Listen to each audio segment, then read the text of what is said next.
Bismillahirrahmanirrahim. Assalamualaikum warahmatullahi wabarakatuh. Kita ketemu dalam program Guru Belajar seri AKM. Ini adalah pengimbasan. Perkenalkan, nama saya Asmiati SPD, guru listrik di SMK Negeri 2 Bone. Memulainya, buka SIM PKB guru pembelajar, tuliskan akun dan sandi, kemudian Bapak Ibu pilih guru belajar, portal, selanjutnya pilih asesmen kompetensi minimum, klik selanjutnya, kemudian mulai belajar.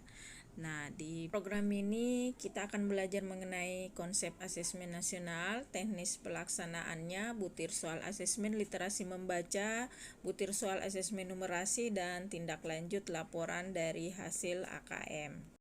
Asesmen nasional itu terbagi atas 3, yaitu asesmen kompetensi minimal atau AKM, yang kedua survei karakter, dan yang ketiga survei lingkungan belajar. AKM itu tersendiri terbagi atas 2, yaitu asesmen literasi membaca, yang isinya bagaimana peserta didik bisa memahami, menggunakan, mengevaluasi, dan merefleksi. Yang kedua asesmen numerasi, bagaimana peserta didik bisa memahami, mengaplikasi, dan bernalar. Manfaat dari asesmen nasional di sini yang pertama bahwa merupakan potret kualitas pembelajaran di sekolah atau di daerah. Yang kedua bisa menjadi umpan balik peningkatan kualitas pembelajaran di sekolah atau daerah. Yang ketiga bahwa dasar untuk penyusunan program peningkatan kualitas pembelajaran di sekolah atau di daerah. Di sini terlihat perbandingan asesmen nasional dengan ujian nasional. Kriteria pembanding misalnya kita ambil level siswa. Untuk asesmen nasional diambil dari kelas 5, kelas 8, dan kelas 11. Sedangkan ujian nasional tiap tingkat akhir pada tiap jenjang. Nah, untuk subjek siswa misalnya untuk asesmen nasional dipilih siswa secara acak untuk mengikuti asesmen nasional. Sedangkan di ujian nasional semua siswa mengikuti ujian nasional. Siswa yang kompeten diharapkan memiliki kecakapan hidup abad 21 dan berprofil pelajar Pancasila. Ini bisa diukur melalui asesmen nasional berupa asesmen kompetensi minimal, survei karakter, dan survei lingkungan belajar. Yang dimaksud dengan kecakapan hidup abad 21, bagaimana siswa memiliki kecakapan belajar dan berinovasi, kecakapan menggunakan teknologi informasi, dan kecakapan hidup untuk bekerja dan berkontribusi pada masyarakat. Dengan asesmen kompetensi minimum, literasi, dan numerasi, kita siapkan para murid penerus bangsa yang mampu menghadapi abad 21.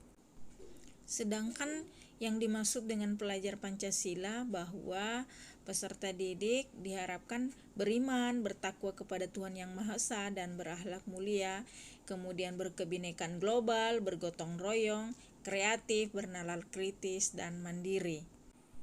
Beriman, bertakwa kepada Tuhan Yang Maha Esa, dan berakhlak mulia, elemen kuncinya yang pertama bahwa akhlak beragama, akhlak pribadi, dan akhlak kepada manusia, akhlak kepada alam, akhlak kepada negara. Yang kedua, berkebinekaan global, elemen kuncinya di sini yaitu pertama mengenal dan menghargai budaya, kemampuan berkomunikasi, dan refleksi, serta tanggung jawab terhadap pengalaman kebinekaan. Yang ketiga, gotong royong, ya bagaimana pelajar Indonesia bisa berkolaborasi, peduli, dan berbagi. Kemudian yang keempat, mandiri, bagaimana pelajar Indonesia diharapkan sadar akan diri dan situasi yang akan dihadapi, kemudian regulasi diri. Yang kelima, bernalar kritis, elemen kuncinya bahwa memperoleh dan memproses informasi dan gagasan, menganalisis dan mengevaluasi penalaran, merefleksikan pemikiran dan proses berpikir, serta mengambil keputusan. Yang terakhir bahwa kreatif diharapkan mampu menghasilkan gagasan yang orisinal dan menghasilkan karya serta tindakan yang orisinal. Petunjuk dan teknis pelaksanaan asesmen nasional yang pertama bahwa berbasis komputer dan bersifat adaptif, artinya pertanyaan yang disajikan bergantung dari kemampuan siswa. Kemudian peserta AKM itu sendiri bahwa tidak seluruh satuan pendidikan, tidak semua murid, tetapi memilih sampel secara acak.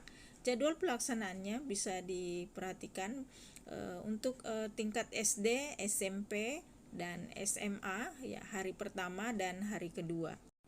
Sedangkan kriteria peserta asesmen nasional yaitu seluruh satuan pendidikan, tidak semua murid, pemilihan sampel secara acak, diambil dari kelas 5, kelas 8, dan kelas 11. Setiap peserta mengerjakan tes literasi membaca, tes literasi numerasi, survei karakter, dan survei lingkungan belajar.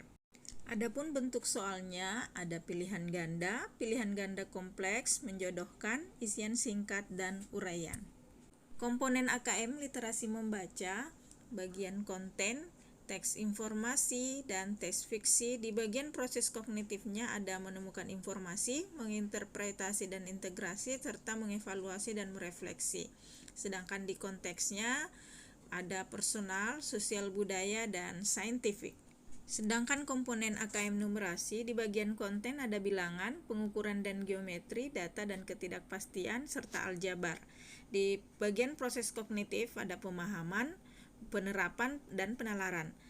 Di bagian konteks ada personal, sosial budaya, dan saintifik. Hasil AKM dilaporkan dalam 4 kelompok yang menggambarkan tingkat kompetensi yang berbeda, misalnya literasi, yaitu kelompok yang perlu intervensi khusus, kelompok dasar, kelompok yang termasuk cakap, dan kelompok yang termasuk mahir. Demikian juga yang terjadi di bagian numerasi. Nah, kita bisa membedakan pembelajaran berbasis kompetensi dan pembelajaran berbasis konten. Kalau pembelajaran berbasis kompetensi berpusat pada kebutuhan, sedangkan kalau pembelajaran berbasis konten maka berpusat pada materi pembelajaran. Belajar untuk pemahaman konsep dan keterampilan, sedangkan yang berbasis konten belajar hanya untuk cakupan materi saja. Pembelajaran berbasis kompetensi juga menunjukkan kinerja dengan menerapkan konsep, sedangkan di pembelajaran berbasis konten menjawab serangkaian pertanyaan tes hanya berdasarkan topik saja. Nah, kemudian pembelajaran berbasis kompetensi, pembelajaran ini terkait dengan konteks kehidupan nyata siswa, sedangkan di pembelajaran berbasis konten, pembelajaran kurang atau tidak terkait dengan konteks kehidupan nyata siswa. Yang terakhir bahwa pada pembelajaran berbasis kompetensi, orientasi pada proses dan pengusahaan kompetensi, sedangkan pembelajaran berbasis konten, orientasinya pada nilai akhir. Kategori kompetensi dan contoh analisisnya, jadi berdasarkan kebutuhan, bagaimana strukturnya, cara dan pendekatan. Misalnya di kelompok pertama perlu intervensi khusus, akan dianalisis kebutuhan, struktur pembelajaran, cara formal atau informal, kemudian pendekatan yang akan digunakan. Yang kedua sama di kelompok dasar, di kelompok cakap maupun di kelompok mahir. Demikian pengimbasan yang kami lakukan, semoga bermanfaat, tetap semangat. Kami akhiri, Assalamualaikum warahmatullahi wabarakatuh.